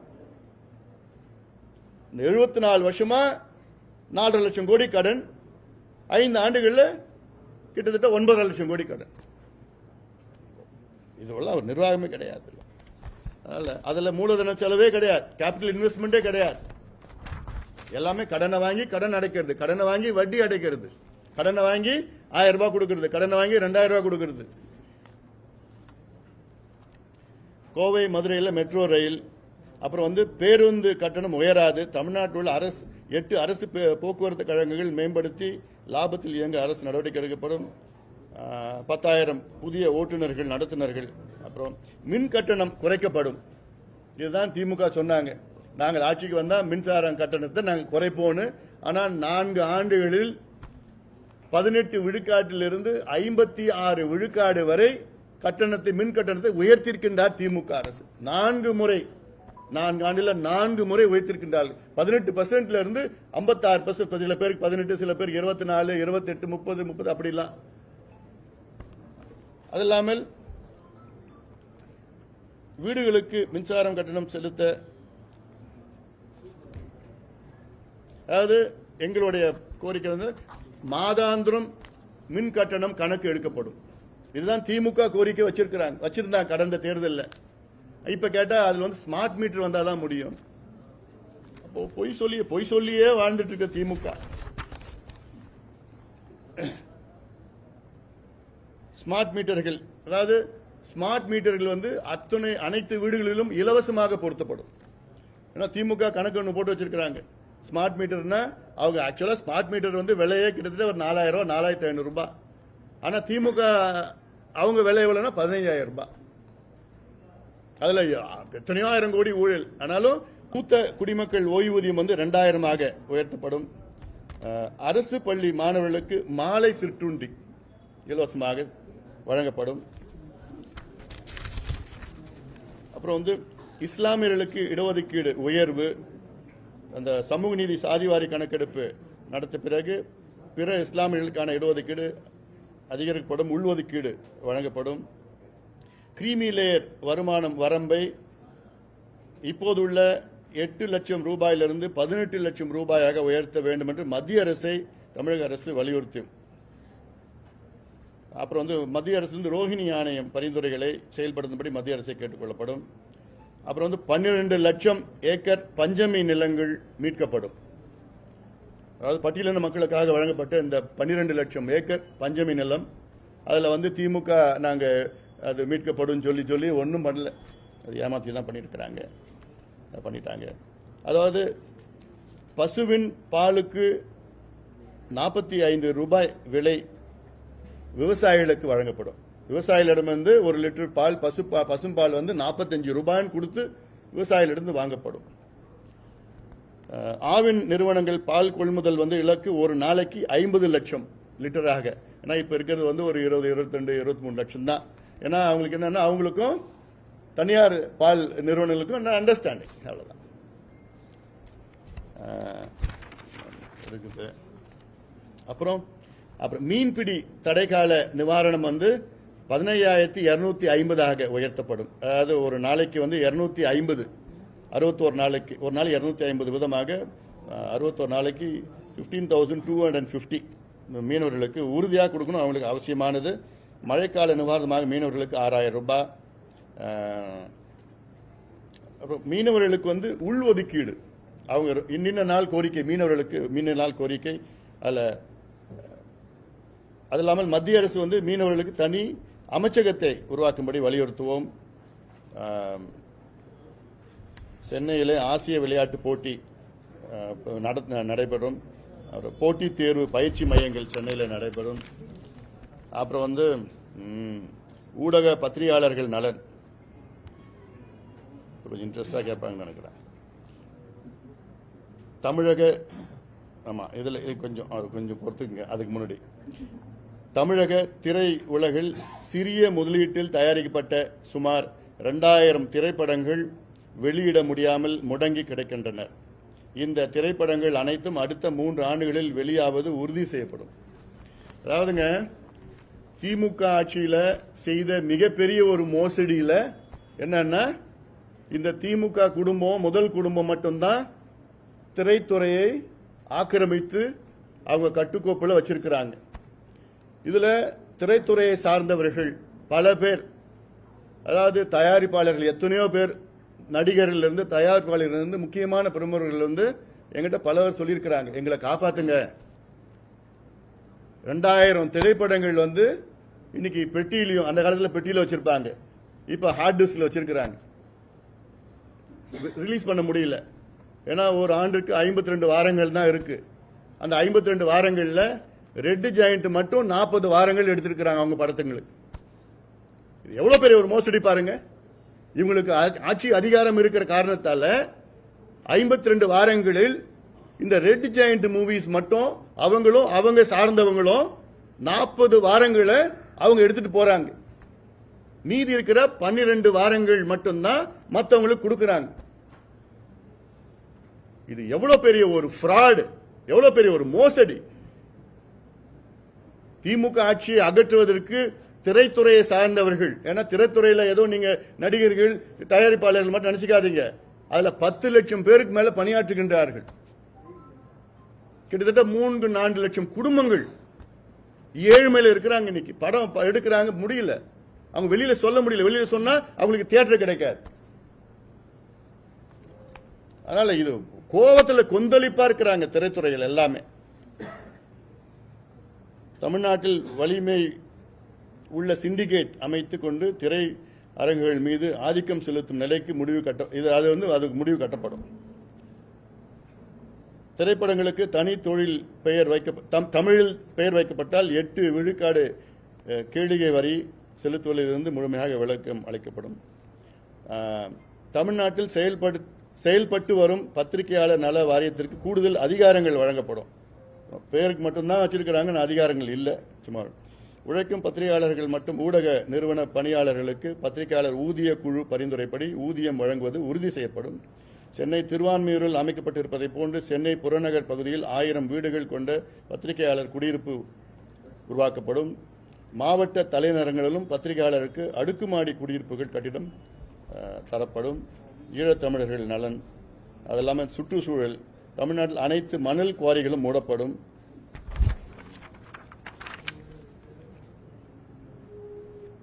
அதாவது கிளீன் ஏர் ஆக்ஷன் பிளான் அது செயல்படுத்தப்படும். சட்டம் ஒழுங்கை காப்பாற்ற காவல்துறைக்கு முழு சுதந்திரம் அளிக்கப்படும். காவல்துறைக்கு சுதந்திர உறுதி செய்ய மாநில பாதுகாப்பு ஆணையம் புதுசாக ஏற்படுத்தப்படும். அதாவது காவலர்களுக்கு 8 மணி நேரம் பணி வரம்பு நிர்ணயிக்கப்படும். காவலருக்கு 7 ஆண்டுகளுக்கு ஒரு பதவி உயர்வு வழங்கப்படும். காவலராக பணியில் சேர்பவர்களுக்கு ஓய்வு பெறும்போது ஆய்வாளர் நிலைக்கு பதவி உயர்வு பெறுவது உறுதி செய்யப்படும். அப்புறம் கூடுதல் போக்சோ மகளிர் நீதிமன்றங்கள் அமைக்கப்படும். உச்சநீதிமன்றம் கிளையை சென்னையில் அமைக்க நடவடிக்கை எடுக்கப்படும். உயர்நீதிமன்றத்தின் தமிழ் ஆட்சி மொழியாக மத்திய அரசிடம் அளிக்கப்படும். போக்சோ வழக்குகளை விரைந்து விசாரிக்க முடிக்க அனைத்து மாவட்டங்களிலும் குறைந்தது ஒரு சிறப்பு நீதிமன்றம் அமைக்கப்படும். பெண்களுக்கு எதிரான குற்றங்கள் விசாரிக்கும் சிறப்பு நீதிமன்றங்கள் எண்ணிக்கை அதிகரிக்கப்படும். தமிழ் மொழி வளர்ச்சி, தமிழ் கட்டாய பாடமாக்கப்படும். குறைந்தது தமிழ் ஒரு கட்டாய பாடமாக்க. தமிழ் வச்சு தான் திமுக ஆட்சிக்கு வந்தாங்க 67. ஆனா இவ்வளவு காலமா ஆட்சி செய்து இன்னைக்கு தமிழ்நாட்டில் தமிழ் படிக்காமலே பட்டம் வாங்கலாம். இந்தியாவில் வேற எந்த மாநிலத்திலும் அப்படி செய்ய முடியாது. ஆனா தமிழ் எங்கள் உயிர் மூச்சு அப்படிலாம் வசனம் பேசி பேசி தமிழ் படிக்காமலே இங்கே பண்ணி, அதான் தமிழ் கட்டாயமாக ஒரு பாடம் ஆக்கப்படும். அதாவது மருத்துவம் பொறியியல் படிப்பில் தமிழ் வழியில் கற்பிக்கப்படும். அதற்கான பாடநூல்கள் தமிழில் தயாரிப்பு செய்யப்படும். அப்புறம் சென்னையில் எம்டிசி பேருந்துகள் எண்ணிக்கை 8000 அதிகரிக்கப்படும். புதிய பேருந்துகள் அனைத்து மின்சாரம் பேருந்துகளாக இயக்கப்படும். அனைத்து எம்டிசி பேருந்துகளும் அனைவருக்கும் இலவசமாக ஆக்கப்படும். சென்னையில் நாங்க 2014 சொன்னப்போ எல்லாம் நீங்க சிரிச்சீங்க. சென்னையில் நாம் விரும்பும் சென்னைன்னு ஒரு ஆவணம் நான் வெளியிட்டேன் 2015-16. அப்பெல்லாம் நீங்களும் சிரிச்சீங்க. எல்லா மக்கள் என்னடா எல்லாமே இலவச பேருந்துகள் சொல்றான், எப்படி சாத்தியமா அப்படிலாம் கேட்டீங்க. அப்ப அதுக்கு நான் காரணம் சொன்னேன். இலவச பேருந்துகள் வந்ததுன்னா இதுல ரோடு வேர் அண்ட் டயர் குறையும், ஆக்சிடென்ட்ஸ் குறையும், என்வாயன்மெண்ட் பொல்யூஷன் குறையும், உயிர் இது இல்லாம எல்லாமே அதுல பயன்படுத்துவாங்க. கார் யூசேஜ் எல்லாம் குறையும், பஸ் யூசேஜ் குறையும், பொருளாதாரம் முன்னேறும், ஒவ்வொரு வீட்டிலும் 3000 ரூபாய் மிச்சப்படுத்தலாம், டூரிசம் அதிகமாகும். அப்படிலாம் எவ்வளோ இருக்கு. எங்க இருந்து இங்க ஒன்னா வேலைக்கு செய்யலாம் அப்படிலாம் சொன்னேன். இன்னைக்கு அந்த நிலை வந்திருக்குது, பெண்களுக்கு வந்திருக்கு. அதனால நாங்க தொலைநோக்கு சிந்தனை உள்ளவர்கள். பாட்டாளி மக்கள் கட்சி அதிகாரத்துக்கு மட்டும்தான் வரல. ஆனா அதிகாரத்தில் இருந்தா என்னென்ன செய்வோமோ அத்தனையும் நாங்க தொடர்ந்து வலியுறுத்திட்டே இருப்போம். அதுல எங்களுடைய யோசனைகளை அதிகாரத்தில் இருப்பவர்கள் அதுல கொஞ்சம் பயன்படுத்தலாம். ஆனா எங்களுக்கு கொஞ்சம் கிரெடிட் கொடுத்தா நல்லா இருக்கும். அதே போன்ற இயற்கை வேளாண்மை வலியுறுத்தி வேளாண் விஞ்ஞானி நம்மாழ்வார் அவர்களுக்கு மணிமண்டபம் அமைக்கப்படும். சென்னையில் தமிழ் இசை விழா நடத்தப்படும். இதற்காக சென்னையில் தமிழக அரசின் சார்பில் அனைத்து வசதிகளுடன் கூடிய தமிழ் இசை அரங்கம் பிரம்மாண்டமாக அமைக்கப்படும். ஒரு மிகப்பெரிய ஒரு அரங்கம் தமிழ் இசைக்காக ஆண்டுதோறும் அங்க விழாக்கள், பெரிய மண்டபம், பிரம்மாண்டமான மண்டபம் அமைக்கப்படும். ஏன்னா இந்த கோயம்பேடு பஸ் ஸ்டாண்டை எப்படி அங்க லூலு மால் கொண்டு வரணும்னு ரொம்பவே இங்க இருக்கிற உள்ளூர் அமைச்சர் திட்டமிட்டார். அதை நான் இந்த அன்புமணி ராமதாஸ் அதை முறியடிச்சிருக்கிறேன். அங்க போய் அந்த கோயம்பேடு பேருந்து நிலையத்தை பசுமை பூங்காவாக ஆக்கணும்னு அது போராட்டம் பண்ணி கையெழுத்து வாங்கி ஆர்ப்பாட்டம் பண்ணதுனாலதான் இன்னைக்கு அங்க இருக்கு. இல்லைன்னா எல்லாரும் லூலு லாலு எந்த மால்லாம் கட்டி காசு வாங்கிட்டு முடிச்சிட்டு இருப்பாங்க. அது போன்று இன்னைக்கு தமிழ் இசைக்காக மிகப்பெரிய ஒரு பிரம்மாண்டமான ஒரு கட்டணம். பாட்டாளி மக்கள் கட்சியால் தயாரிக்கப்பட்டுள்ள 2026 ஆண்டு சட்டப்பேரவை தேர்தலுக்கான தேர்தல் அறிக்கையில் 42 தலைப்புகளில் மொத்தம் 717 வாக்குறுதிகள் அளிக்கப்பட்டுள்ளன. அந்த வாக்குறுதிகள் அனைத்தையும் நிறைவேற்றுவதற்கு பாட்டாளி மக்கள் கட்சி கடுமையாக உழைக்கும் என்று உறுதியளிக்கின்றேன். நன்றி.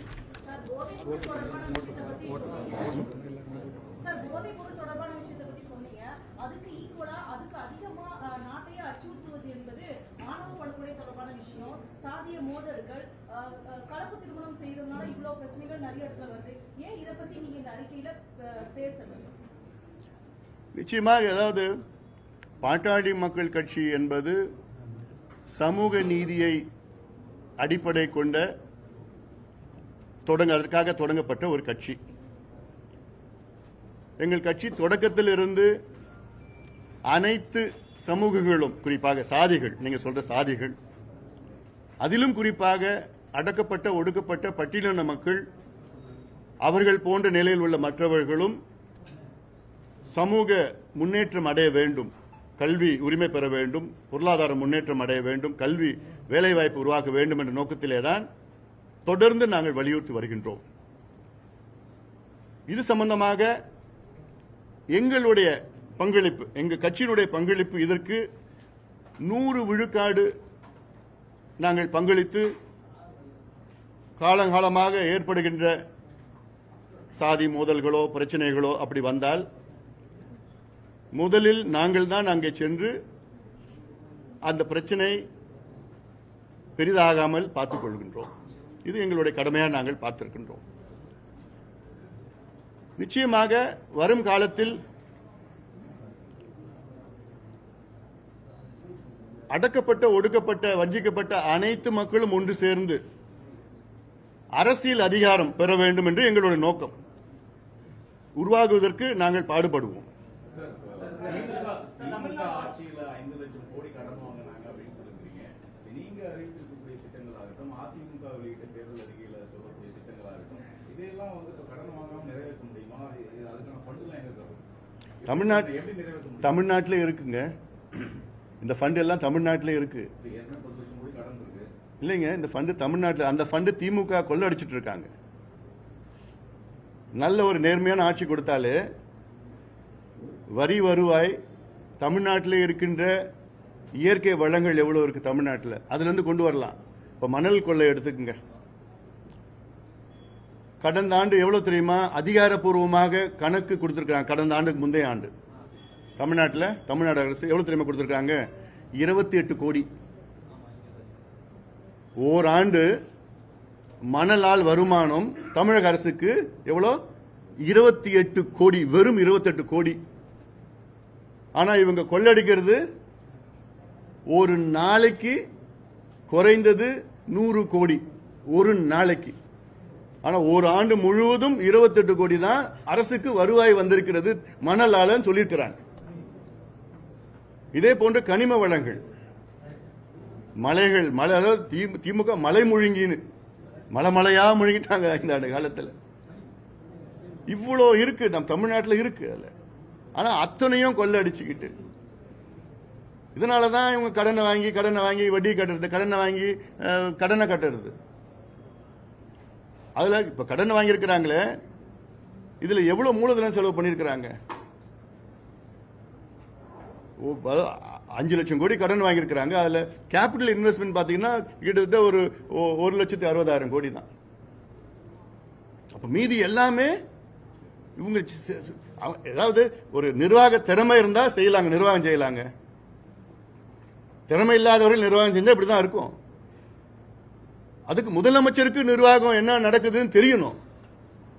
முதலமைச்சரை சும்மா வச்சிருக்கிறாங்க, அவ்வளவுதான். ஒரு 4 அதிகாரிகள் இருக்கிறாங்க, 4 வியாபாரிகள் இருக்கிறாங்க. அந்த 4 வியாபாரிகள் யாருன்னா ஏவாவேலு, சேகர் பாபு, செந்தில் பாலாஜி, நேரு, இப்படி போன்ற ஒரு 4 வியாபாரிகள் முதலமைச்சரை சூழ்ந்து இதுக்கு போடுங்க, இங்க போட்டீங்கன்னா இங்க வரும், இங்க முதலீடு போடும், இது போட்டா இங்க காசு எடுத்துடலாம், எலெக்ஷன் நேரத்தில் 1000 ரூபாய் ஓட்டு 2000 ஓட்டு கொடுக்கலாம். திமுக இந்த தேர்தலில் ஒவ்வொரு பூத்துலயும் ஒரு ஓட்டுக்கு 2000 வச்சிருக்கிறாங்க, பதுக்கி வச்சுட்டாங்க எல்லாம் தமிழ்நாடு முழுக்க. அதாவது இது இந்த ஒட்டுமொத்த காசை கொள்ளடிச்சது இவங்க தான். டாஸ்மார்க்ல மட்டும் பார்த்து சொல்றீங்களா, 1,82,000 கோடி ஊழல். சும்மா நான் ஒரு நம்பர் தான் போட மாட்டேன் நான். இப்ப வரி ஏய்ப்புல இருந்து எல்லாமே இதெல்லாம் சரி செஞ்சனா போதும். ஒன்னொன்னுத்துக்கும் அதுல போதுமானது இருக்கு. நீங்க எவ்வளவு கடனை வாங்குங்க, கடன் வாங்குறது தப்பு கிடையாது. மூலதன செலவு பண்ணுங்க, இரிகேஷன் ஸ்கீம்ல பணத்தை போடுங்க, மெடிக்கல் காலேஜில் பணத்தை போடுங்க, அரசு பள்ளிக்கூடத்தை மேம்படுத்தி ஆசிரியர்களை போட்டு இலவச கல்வியை கொடுங்க, சாலைகள், தொழிற்சாலைகள் அதுல போடுங்க, தப்பே கிடையாது. சும்மா நீங்க கடன் வாங்கி ஆனா என்னன்னா அவங்களுக்கு தெரியும் மீண்டும் வரப்போறதுன்னு தெரியும். திமுக அறிவிச்சிருக்கக்கூடிய திட்டங்களுக்கும் கூட்டணி கட்சி சொல்லிருக்கிறதுக்கும் சில முரண்பாடு. நீட் விலக்கு பாஜக தர முடியாதுன்னு தெளிவா சொல்றாங்க. நீட் விலக்குன்னு சொல்றீங்க. அதே மாதிரி கோவை மதுரை மெட்ரோ ரயில் பணிகளுக்கு அனுமதி அளிக்காதே பாஜக தான். 2019 கூட்டணி அமைக்கும் போது குறைந்தபட்ச செயல் திட்டத்தோட பாமக கூட்டணி இருந்துச்சு. 2021 சட்டமன்ற தேர்தலில் வன்னியர் இடஒதுக்கீடு 2019 சட்டமன்ற தேர்தலில் கூட்டணிக்கு குறைந்தபட்ச செயல் திட்டத்தோட இருந்தீங்க. 21 சட்டமன்ற தேர்தலுக்கு வன்னியரிடம் இருக்குது. இந்த முறை எந்த அடிப்படையில கூட்டணியில் இணைந்திருக்கீங்க? பல முரண்பாடுகள் கூட்டணியில் இருக்கு. ஒரே அடிப்படையில் தான் இந்த கூட்டணி அமைஞ்சது. ஒரே அடிப்படை. இந்த ஊழல் திமுக இருங்க கேள்வி கேட்டீங்கல்ல, பதில் ஒரு நிமிஷம். உணர்ச்சி வசப்படலாம், ரொம்ப ஓவரா கொடுத்த காசு அதிகமா போறாங்க. நான் பதில் வேணுமா வேண்டாமா? பதில் வேணுமா வேண்டாமா? இல்ல சொல்லுங்கப்பா. சொல்லியாச்சு இல்லப்பா, எத்தனை வாட்டி கேள்வி கேட்டுட்டு இருப்ப இதுக்கு ஒரு இது சண்டி.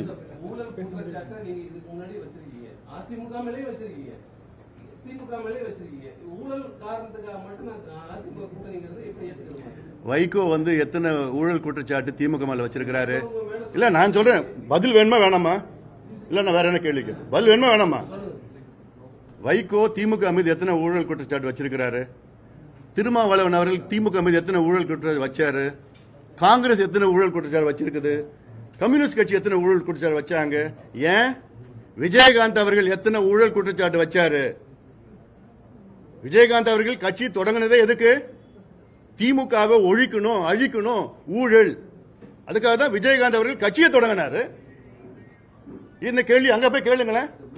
இல்ல நான் சொல்றேன், ஏன் இந்த கூட்டணி நாங்க அமைச்சோம்னா, ஊழல் திமுக, மக்கள் விரோத திமுக, பெண்களுக்கு பாதுகாப்பு கொடுக்க முடியாத துப்பில்லாத திமுக, சாராய அதை அகற்றப்பட வேண்டும். இது தீய சக்தி. 5 ஆண்டு காலம் மக்கள் வாய்ப்பு கொடுத்து விட்டார்கள், படுதோல்வி அடைந்து விட்டார்கள். அந்த ஒரே காரணத்துக்காக தான் நாங்க எல்லாம் ஒன்னா சேர்ந்திருக்கிறோம். எங்களுக்குள்ள கொள்கை வேறுபாடுகள் இருக்கலாம், தப்பு கிடையாது அது. ஆனா இலக்கு என்னன்னா இந்த திமுக அகற்ற வேண்டும். நீங்க அந்த கூட்டணியில் எல்லாமே கொள்கை வேறு இல்ல. இப்போ கேரளாவில் கம்யூனிஸ்டும் காங்கிரஸும் என்ன பண்றாங்க சொல்லுங்க தம்பி, பண்றாங்கல்ல? அப்போ அவங்க எல்லாமே ஒரே கொள்கையில வச்சிருக்காங்கல்ல. போப்பா முடிஞ்சு போச்சு. அடுத்தது கேள்வி கேள்வி.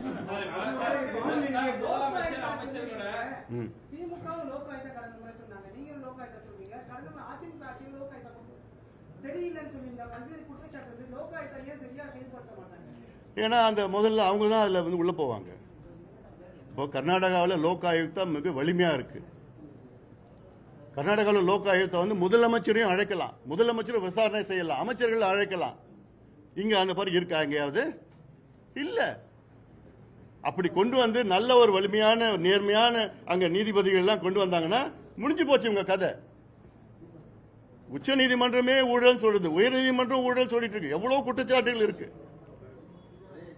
என்போர்ஸ்மெண்ட் டைரக்டரேட் சொல்லுது, எங்களுக்கு ஆதாரங்கள் இருக்கு, 888 கோடி ரூபாய் ஆதாரங்கள் இருக்கு. அதை கொடுத்து 3 மாசம் எந்த நடவடிக்கையும் எடுக்கல.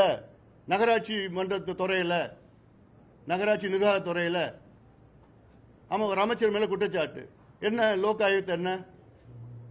நேற்று இரவு பாஜக அலுவலகத்தில் திமுக அரசு மீதான ஊழல் குற்றச்சாட்டு, சிறை கூண்டில் ஸ்டாலின் அப்படிங்கிற ஒரு புத்தகத்தை கோயில் வெளியிடுறாரு. ஸோ அவ்வளோ ஆதாரங்கள் இருக்கு, இவ்வளோ ஊழல் பண்ணியிருக்கிறாங்கன்னு சொல்லக்கூடிய மத்திய அமைச்சர், மத்திய அரசு ஏன் நடவடிக்கை எடுக்கல? இதே மத்திய அரசு தமிழ்நாடு அரசு மீது நடவடிக்கை எடுப்பதற்கு அதிகாரம் இல்லை அப்படிங்கிற ஒரு வார்த்தை செய்தியாளர் சந்திப்பில் சொல்லியிருக்காரு. ஆனா இதே மத்திய அரசு அரவிந்த் கெஜ்ரிவால் அரசு பண்ணிருக்கு, சிபு சோரனை அரசு பண்ணிருக்கு, வழக்குகள்லாம் பதிவு பண்ணிருக்கிறாங்க. புத்தகத்தை வெளியிடக்கூடிய பாஜக அமைச்சர் மத்திய அரசு ஏன் வந்து வழக்கு பதிவுல நடவடிக்கை எடுக்கல, கைது பண்ணல? அதாவது இப்போ நீங்க இடி எடுத்துக்கங்க.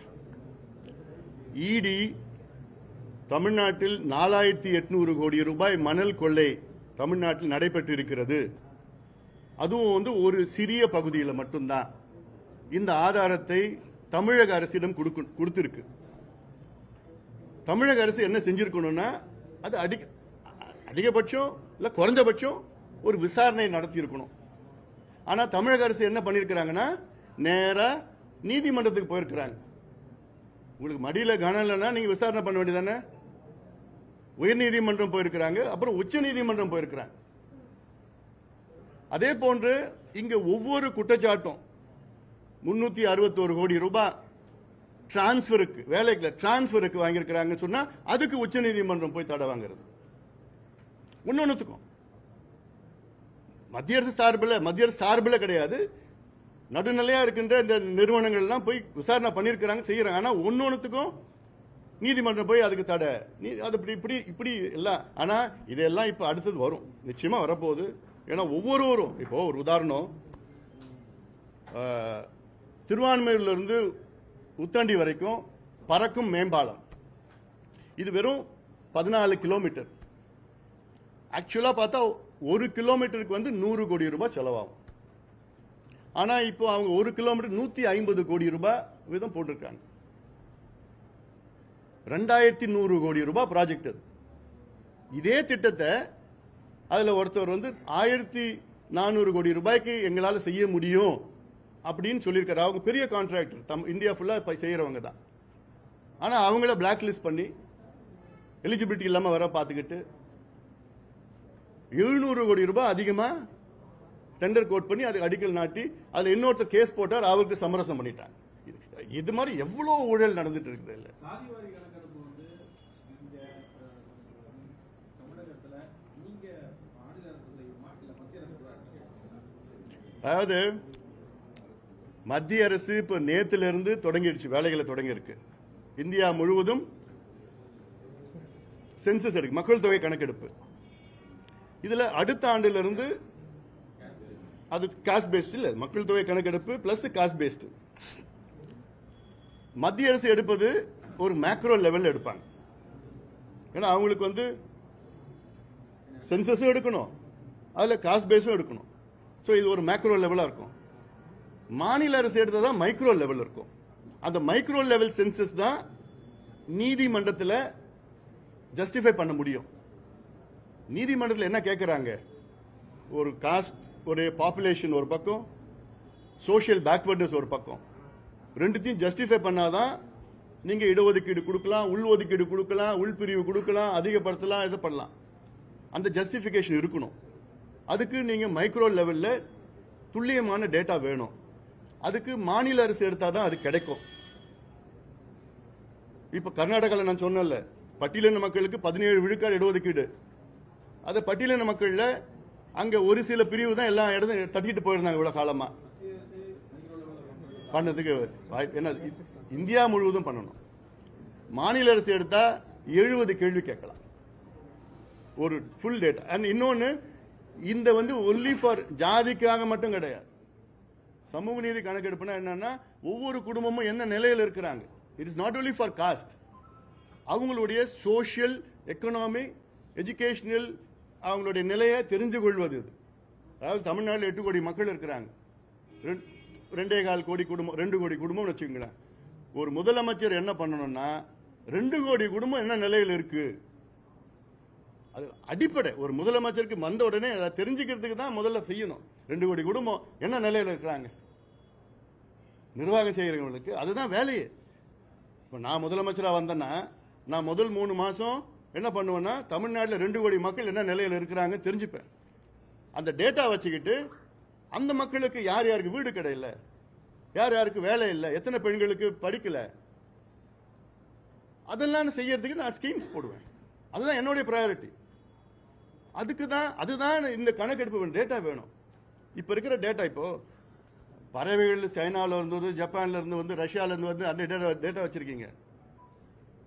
எத்தனை மாடு ரோட்ல திரியுதுன்னு வச்சிருக்கீங்க, எத்தனை நாய் வந்து ரோட்ல திரியுது டேட்டா வச்சிருக்கீங்க. எல்லாத்தோட டேட்டா வந்து தேர்தலில் யாருக்கு எப்படி ஓட்டு கொடுக்கலாம், எந்த வீட்டில் எந்த ஓட்டு, எந்த ஜாதி, எந்த கட்சின்னு வச்சு அந்த டேட்டா துல்லியமா வச்சிருக்கீங்க. ஆனா தமிழ்நாட்டு மக்கள் படிக்கிறதுக்கு டேட்டா கிடையாது, வேலை போறதுக்கு டேட்டா கிடையாது, உங்க வீட்டில் எத்தனை பாத்ரூம் இருக்கு, பாத்ரூம் கட்டி கொடுக்க டேட்டா கிடையாது, விவசாய கூலிகள் எத்தனை பேர் இருக்காங்க அவங்களை எப்படி மேம்படுத்த டேட்டா கிடையாது, மீனவர்கள் எத்தனை பேர் படிச்சிருக்கிறாங்க அவங்களுக்கு என்ன செய்யணும்னு டேட்டா கிடையாது. ஸோ இந்த டேட்டாலாம் வச்சு வேணும். இதுதான், அதுக்கு தான் நீங்க சமூக நீதி கணக்கெடுப்பு நடத்தினா அத்தனை டேட்டாவும் கிடைக்கும். இந்த data is the most important thing for development of Tamil Nadu. கடைசியா போட்டப்ப கடுமையான ஒரு விமர்சனத்தை வந்து அன்புமணி ராமதாஸ் அவர்கள் முன்வைத்திருந்தார். தோல்வி பயத்தில் வந்து திமுக மகளிர் உரிமை தொகை போட்டது. இப்ப நாமளே மகளிர் உரிமை தொகையை வந்து 2000 உயர்த்தி வழங்கப்படும் அறிவிச்சிருக்கோம். அது முரணா இல்லையா? ஏன்னா இல்ல நான் உரிமை தொகை சரியா தவறா first? இல்ல நான் வந்து டைரக்ட் கேஷ் பெனிஃபிட் ஸ்கீம் வந்து அதை நாங்கள் வரவேற்கிறோம். டைரக்ட் கேஷ் பெனிஃபிட் இதில் என்னன்னா, திமுக கடந்த ஆண்டு பொங்கல் வந்தது, அப்போ ஏன் காசு கொடுக்கல? அதுக்கு முந்தின ஆண்டு பொங்கல் வந்து ஏன் கொடுக்கல? இந்த ஆண்டு பொங்கலுக்கு மட்டும் ஏன் கொடுக்குறீங்க? தேர்தல். ஏன் கோடை காலம் கடந்த ஆண்டு வரலையா? அதுக்கு முந்தின ஆண்டு கோடை காலம் வரலையா? இந்த ஆண்டு ஒன்று தான் கோடை காலம் வந்ததா? கோடை காலத்தை கருதி 2000 ரூபாய் கொடுக்குறாங்களாம். அப்பா எவ்வளவு பெரிய மனசுப்பா. அப்போ இவங்க நோக்கம் என்னன்னா தேர்தலுக்காக நோக்கம் தான், தவிர மக்களுக்காக கிடையாது. ஒரு பக்கம் நீ பெண்களை கொலை செய்யற, பெண்களை மானபங்கம் செய்யற, பெண்களை பாலியல் வன்கொடுமை செய்யற, பெண் குழந்தைகளை சிதைச்சு கொடூரமான முறையில் கொலை செய்யற, பெண்களுக்கு பாதுகாப்பு கொடுக்க முடியல. இன்னொரு பக்கம் பெண்களுக்கு 1000 ரூபாய் கொடுத்தா 2000 ரூபாய் கொடுத்தா எல்லாம் மறந்துடுவாங்களா?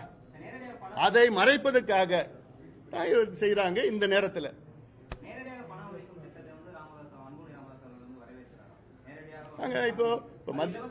இல்லைங்க, இப்ப மத்திய அரசு விவசாயிகளுக்கு 6000 ரூபாய் ஆண்டுதோறும் கொடுக்குறாங்க. அது நேரடி திட்டம் தான், அது நாங்கள் வரவேற்கிறோம். நாங்க எதுக்கு அது செய்யணும், என்னத்துக்கு செய்யணும்னு இருக்கு. ஆனா அதை விட இப்ப என்னன்னா, எங்கள் தேர்தல் அறிக்கையில் நாங்கள் சொல்லியிருக்கிறோம், இப்போ 2000 ரூபாய் கொடுக்குறீங்க, 3000 ரூபாய் கொடுக்குறீங்க, 4000 ரூபாய் கொடுக்குறீங்க. இப்ப எல்லாம் ஆளுக்கு கொடுக்குறாங்க. இப்போ யார் எவ்வளவு கொடுக்குறாங்க எனக்கே தெரியல, கணக்கு வரல. ஏன்னா எல்லா கட்சிகளும் அது கொடுத்துட்டு இருக்கிறாங்க. எல்லாம் கொடுக்கறதுல என்னன்னு அறிவிச்சிருக்கிறாங்க. மக்களுக்கும் குழப்பத்தில் இருக்காங்க. மக்களுக்கும் தெரியல எவ்வளவு ஒரு இருப்பா. ஐயோ ஏன்பா, இப்ப யாராவது தண்ணி கொடுங்கப்பா அவருக்கு. பதட்டமா இருக்கிறாரு. அதாவது இருக்கு அதுல. சோ எங்களுடைய நோக்கம் என்னன்னா, தமிழ்நாட்டு மக்களை சுயமரியாதையுடன் வாழ வைக்க வேண்டும். அதுதான் எங்களுடைய நோக்கம். அதுக்காகத்தான் கல்வி இலவசமா கொடுங்க, சுகாதாரத்தை இலவசமா கொடுங்க, விவசாயிகளுக்கு இடுபொருட்கள் கொடுங்க, மானியமா கொடுங்க. இலவசம் வேற, மானியம் வேற. உதவி செய்யணும், அவ்வளவுதான். அதனால இது ஒன்னு அன்புமணி இலவசம் வேண்டான்னு சொன்னா, அப்படி சொன்னா, இப்படி சொன்னா, அதுக்குதான் எனக்கு கான்செப்ட் என்னங்க, சுயமரியாதை வாழணுங்க. தமிழ்நாட்டு மக்கள் பிச்சை எடுக்க கூடாதுங்க, அவ்வளவுதாங்க. ஏன்னா இன்னைக்கு பிச்சை எடுத்துட்டு இருக்கிறாங்க. ஏன்னா இது நான் அது சொல்ல, நான் பிச்சை எடுத்துட்டு இருக்காங்க. என்ன எதுக்கு பிச்சை எடுத்துருக்காங்க? நீ பொங்கல் நேரத்தில் போயிட்டு ஒரு 6 அடி கரும்பு, ஒரு பச்சரிசி, ஒரு என்னது வெல்லம், அப்புறம் கல்கண்டு கியூல நிக்கிறாங்க. இந்தியா விடுதலை அடைஞ்சு 79 ஆண்டுகள் ஆகுது. இன்னும் ஒரு 6 அடி கரும்புக்கு போய் விவசாயிகள் போய் அங்க போய் நின்றுட்டு இருக்காங்கன்னா என்ன நிலையில வச்சிருக்கீங்க நீங்க தமிழ்நாட்டு மக்களை? 67 இருந்து ஆண்டுட்டு இருக்கீங்கல்ல. ஏன் அடிப்படையில் ஒரு நல்ல பள்ளிக்கூடம் கொடுத்து நல்ல ஆசிரியர் நியமனம் பண்ணி ஒரு படிப்பறிவு கொடுக்க முடியாது? உங்களால வேலைவாய்ப்பு உருவாக்க முடியாதா? இவ்வளவு வருஷமா ஆட்சியில் இருக்கீங்களே. டெல்டாவில் இந்த வருஷம் எவ்வளோ நெல் வீணாக்குனாங்க, அழுகி போச்சு, முளைச்சிருச்சு. ஆனா நான் டெல்டாக்காரன் பெருமையா சொன்ன என்ன? டெல்டாக்காரன் நீங்க. அந்த டெல்டாவிலே உங்களால வளர்ச்சி கொண்டு வரும் இல்லையே.